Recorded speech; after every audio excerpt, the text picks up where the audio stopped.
नमस्कार, 2024 तैयारी शुरू देख रहे हैं आप एबीपी न्यूज पर। हाजिर हूं मैं रोमाना इस्सार खान और अब बड़ा सवाल जो मैं आपके सामने रखने जा रही हूं वो ये कि क्या 2024 का चुनाव ध्रुवीकरण की धरा पर लड़ा जाएगा।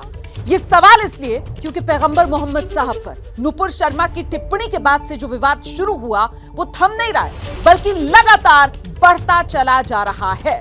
नुपुर शर्मा को जान से मारने की धमकियों और फतवों के बीच अब देखिए हो ये रहा है कि एक तरफ उनके खिलाफ विरोध प्रदर्शन जो है वो जोर पकड़ता हुआ नजर आ रहा है और बिल्कुल इसके विपरीत मतलब दूसरी तरफ नुपुर के समर्थन में आवाजें अब बुलंद होती जा रही हैं। तो नुपुर के साथ कई बड़े हिंदू और सामाजिक संगठन अब खड़े हो चले। नुपुर को मिल रहे इसी जबरदस्त समर्थन की ताजा तस्वीरें भी आपको दिखाएंगे और किस तरीके से 2024 तैयारी शुरू में क्या ध्रुवीकरण के इर्द गिर्द ये चुनावी ताना बुना जा रहा है, ये भी जरा समझिए इस रिपोर्ट से।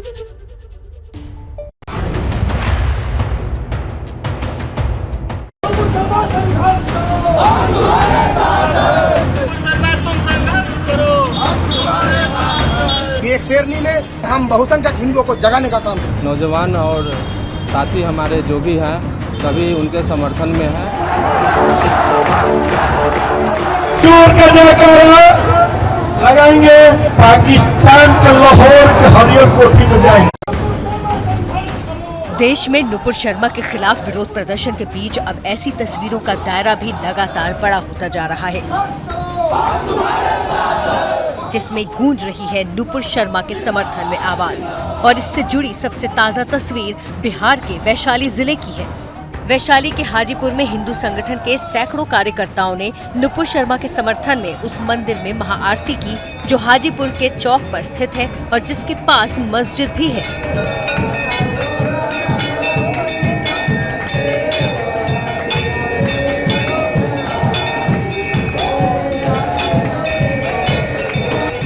आरती के बाद हिंदू नेताओं और कार्यकर्ताओं ने मंदिर वाले इलाके में प्रसाद वितरण किया। शहर में घूमते हुए नुपुर के समर्थन में नारेबाजी भी की।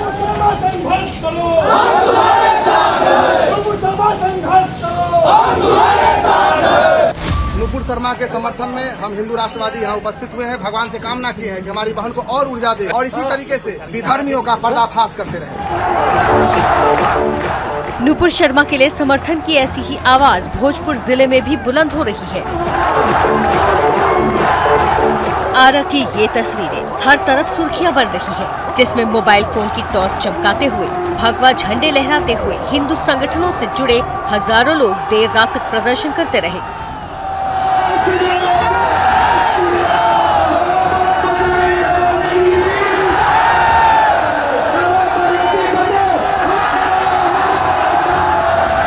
नुपुर शर्मा के समर्थन में ये बड़ा भारी प्रदर्शन आरा के रमना मैदान में हुआ जिसमें बजरंग दल, श्री राम सेना जैसे कई हिंदू संगठनों के नेताओं और कार्यकर्ताओं ने एक साथ हिस्सा लिया।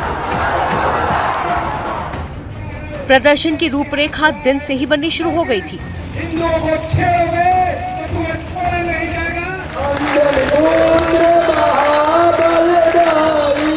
आरा के रमना मैदान के हनुमान मंदिर में हनुमान चालीसा का पाठ और महाआरती भी हिंदू संगठनों के लिए इन लोगों ने की।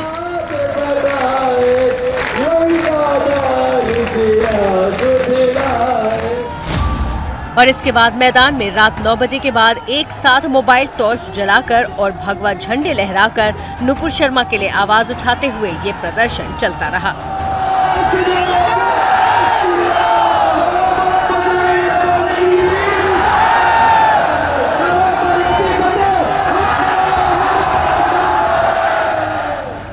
इसी आरा की अब ये दो तस्वीरें एक साथ देखिए। पहली तस्वीर 10 जून की जिसमें पैगंबर मोहम्मद पर नुपुर शर्मा की टिप्पणी को लेकर उनके खिलाफ मुस्लिम संगठनों ने एकजुट होकर विरोध प्रदर्शन किया और दूसरी तस्वीर 3 दिन बाद की जिसमें हिंदू संगठन आरा के इस मैदान में एकजुट हो गए और नुपुर शर्मा को अपना समर्थन दिया। इससे पहले बिहार के गोपालगंज में रातों रात ऐसे पोस्टर देखने को मिले थे जिसमें नुपुर शर्मा की तस्वीर के साथ आई सपोर्ट नुपुर शर्मा लिखा गया था। ऐसे पोस्टर कमला रॉय कॉलेज के गेट से लेकर पार्क, मंदिर और चौक चौराहों पर लगा दिए गए थे। पोस्टर शहर में हालात न बिगाड़ दें, इसलिए पुलिस ने फौरन पोस्टरों को हटवा दिया था। ऐसा नहीं है कि नुपुर शर्मा के समर्थन के लिए आवाज सिर्फ एक राज्य में बुलंद हो रही है। देश के दूसरे हिस्सों में भी नुपुर के लिए हिंदू संगठनों की ओर से समर्थन बढ़ता नजर आ रहा है, जिसकी गवाही दिल्ली की ये तस्वीर भी देती है।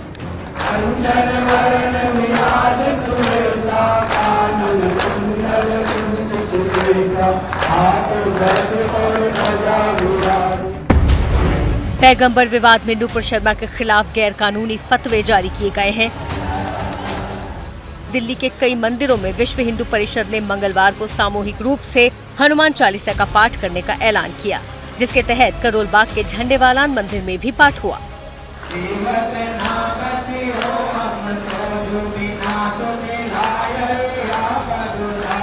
बीएचपी के जनरल सेक्रेटरी सुरेंद्र गुप्ता मौजूद हैं। कुछ लोग इस देश के कानून को भीड़ के दम पे चलाने की कोशिश कर रहे हैं। हम उनको ये संदेश देना चाहते हैं कि देश का कानून संविधान से चलेगा, भीड़ से नहीं चलेगा। 16 तारीख को पूरे देश में बजरंग दल के प्रदर्शन होने वाले हैं और हम राष्ट्रपति महोदय को ज्ञापन देने वाले हैं कि इस प्रकार के लोगों ने जिन्होंने ये फतवे जारी किए हैं उन पर कानून सख्त से सख्त सजा उनको मिले और उनको तुरंत गिरफ्तार करना चाहिए और दोनों भाई और बहनों को, नवीन जिंदल जी को, नुपुर शर्मा जी को पर्याप्त सुरक्षा सरकार को मुहैया।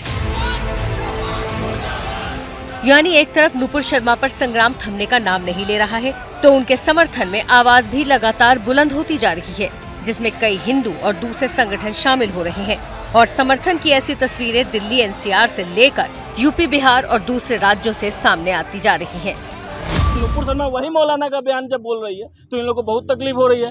वो गलत साबित करे ना कि हाँ वहाँ गलत है। पूरे देश को दंगों की आग में झोंक दिया है, तो हम हनुमान जी महाराज से ये प्रार्थना करने के लिए कि उनको सद्बुद्धि दे। हमारी बहन नुपुर शर्मा ने एक टिप्पणी की थी, जिस टिप्पणी को हमारे देश के कुछ उपद्रवियों ने इतना तूल दे दिया है। तो मेरी मांग है कि कड़ी से कड़ी इन लोगों पे कार्रवाई की जाए और चिन्हित किया जाए ऐसे लोगों को। मुंबई से लगे ठाणे के भिवंडी में तो मुस्लिम समुदाय का ही एक युवक नुपुर शर्मा के समर्थन में सामने आया। नुपुर के समर्थन में इस युवक ने सोशल मीडिया पर उन्हें बहादुर लड़की बताते हुए एक पोस्ट डाली तो बवाल हो गया। युवक की उसके समुदाय के लोगों ने पिटाई कर दी। बाद में पुलिस ने भी युवक के खिलाफ केस दर्ज किया। जिन नुपुर शर्मा को लेकर देश भर में विरोध और समर्थन की मिलीजुली तस्वीरें देखने को मिल रही हैं, उन नुपुर शर्मा ने छात्र नेता के रूप में अपनी राजनीतिक पारी शुरू की थी। 2008 में नुपुर ने एबीवीपी की ओर से दिल्ली स्टूडेंट यूनियन यानी डूसू का अध्यक्ष पद का चुनाव लड़ा और जीता। फिर बीजेपी की यूथ विंग भारतीय जनता युवा मोर्चा का चेहरा बनी। 2010 में नुपुर को भारतीय जनता युवा मोर्चा की मीडिया सेल का प्रभारी बनाया गया। 2013 में नुपुर दिल्ली बीजेपी की वर्किंग कमेटी की सदस्य बनी। 2015 में बीजेपी की ओर से अरविंद केजरीवाल के खिलाफ दिल्ली विधानसभा का चुनाव लड़ा, वो हार गई। लेकिन हाजिर जवाबी और तेज तर्रार रवैये ने नुपुर को 2020 में बीजेपी के प्रवक्ता पद पर पहुंचा दिया। पैगंबर विवाद में पार्टी से अब उनका निलंबन हो चुका है, लेकिन हिंदू संगठनों में नुपुर की लोकप्रियता लगातार बढ़ रही है।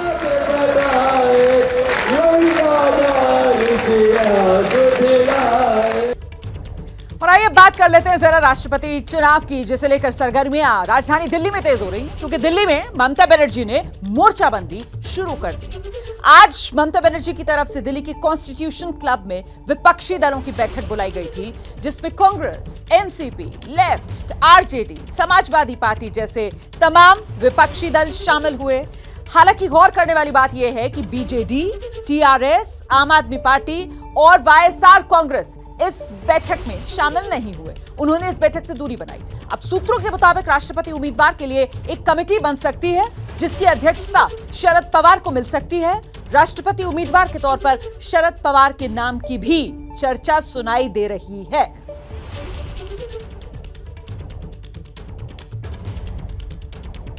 देखिए, आज का मीटिंग में महत्वपूर्ण चीज यही है कि हम लोगों ने all important political parties, they send their representation. I personally, even all the members of the meeting, they unanimously suggested Sharad Pawar's name. If he is agreed, everybody will give him support. And if not, then the name should be come from the political parties. They will consult Sharadji, consult with others, and then it will be decided.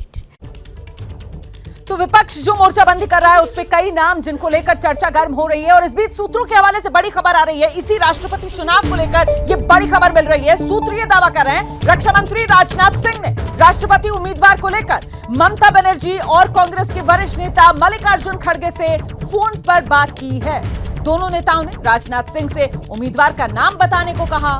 सूत्रों के मुताबिक राजनाथ सिंह की अखिलेश यादव से भी phone पर बात हुई है। हम सीधे रुख करते हैं, हमारे साथ हमारे सहयोगी प्रशांत इस वक्त मौजूद हैं और जरा जानते हैं उनसे कि राजनाथ सिंह की तरफ से विपक्ष के नेताओं को फोन मिलाकर राष्ट्रपति चुनाव में सहयोग तो मांगा जा रहा है, लेकिन नाम जब पलटकर पूछ रहे विपक्ष के नेता तो क्या जवाब दिया जा रहा है, कुछ जानकारी? जी देखिए रुमाना, अब से कुछ देर पहले जो विपक्ष के नेताओं की बैठक हुई है जो ममता बनर्जी ने बुलाई थी, उसमें हमें सोर्सेज ने बताया है कि उसी में ये तीनों नेता उस बैठक में मौजूद थे। ममता बनर्जी, मल्लिकार्जुन खड़गे और अखिलेश यादव। और इन तीनों नेताओं ने इस बैठक में बताया कि राजनाथ सिंह ने उनसे फोन पर बात की है और राष्ट्रपति चुनाव को लेकर उनकी राय जाननी चाहिए।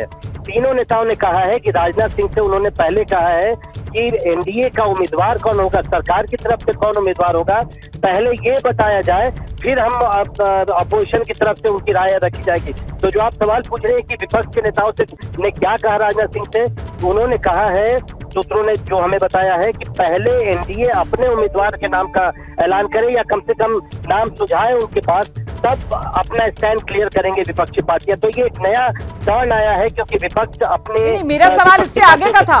मेरा सवाल इससे आगे का था। मैं ये कह रही थी कि जब विपक्ष के नेताओं ने कहा कि साहब नाम बताइए आप किसकी उम्मीदवारी के लिए आप समर्थन मांग रहे हैं, तो राजनाथ सिंह जी की तरफ से क्या जवाब दिया गया, ये जानना चाह रही थी मैं। खैर मुझे लगता है कि उसके लिए जी नहीं, मैं बस इतना कह रहा था, राजनाथ सिंह ने ये कहा है कि वो इस बात पर राजनाथ सिंह ने इन नेताओं से कहा कि इस पर वो अपने पार्टी में और अब एनडीए में बात करके फिर दोबारा उनके पास आएंगे। तो अभी बात यही। बहुत बहुत शुक्रिया प्रशांत इस तमाम अपडेट के लिए। तो प्रशांत ये जानकारी दे रहे हैं कि राजनाथ सिंह की तरफ से 3 विपक्ष के नेताओं को फोन मिलाकर उनसे बातचीत की गई है, जिसमें मल्लिकार्जुन खड़गे, कांग्रेस के नेता ममता बनर्जी और समाजवादी पार्टी के नेता अखिलेश यादव का नाम सामने आ रहा है। और जहां तक नंबर का सवाल है, क्योंकि चुनाव है तो फिर बात आंकड़े की करनी होगी। एनडीए के पास इस दौरान इन राष्ट्रपति चुनाव में सिर्फ 13,000 वोट कम है और आज जिस तरीके से विपक्षी एकता टूट गई है उसके बाद तो एनडीए का जीतना लगभग आप तय मानिए। वैसे हम आपको विपक्ष की ताकत के बारे में बता देते हैं, ये सब आंकड़े आपके सामने हैं। यूपीए की बड़ी पार्टियों का हिसाब सबसे पहले आप देख लीजिए। कांग्रेस 1,45,000, डीएमके 47,000 वोट, शिवसेना 25,000, आरजेडी 16,500, एनसीपी 15,500। और अगर ये गणित मिला दिया जाए तो फिर ये जोड़ बैठता है 2,49,000 का। आगे बढ़ते हैं, अब उन पार्टियों की बात कर लीजिए जो यूपीए के साथ जा सकती हैं, मतलब ममता से लेकर अखिलेश तक। वोटों का गणित आपके सामने है, जिसमें टीएमसी 58,000, समाजवादी पार्टी 28,500 है, लेफ्ट के पास 25,000 वोट की ताकत है। तो ये भी करीब 1 लाख के आसपास का बैठ जाता है। और वहीं विपक्ष में एक तीसरा कैंप भी तो है जो इस वक्त ना एनडीए के साथ है ना यूपीए के साथ है। ये यूपीए के साथ नहीं जाएगा ऐसे कयास लगाए जा रहे हैं। इसमें टीआरएस है करीब 24,500, आप 21,000 है, बीजेडी 31,500 है और वाईएसआर कांग्रेस 45,500। इनमें से ज्यादातर एनडीए के साथ जा सकते हैं। तो कुल मिलाकर कहने का मतलब यह है कि एनडीए एकजुट रहा और फिर इनमें से कोई एक भी अगर एनडीए के साथ आ गया, उसको समर्थन दे दिया, तो फिर एनडीए की जीत पक्की है। राष्ट्रपति चुनाव से जुड़ी पल पल की खबर आपका चैनल एबीपी न्यूज आप तक लगातार पहुंचाता रहेगा।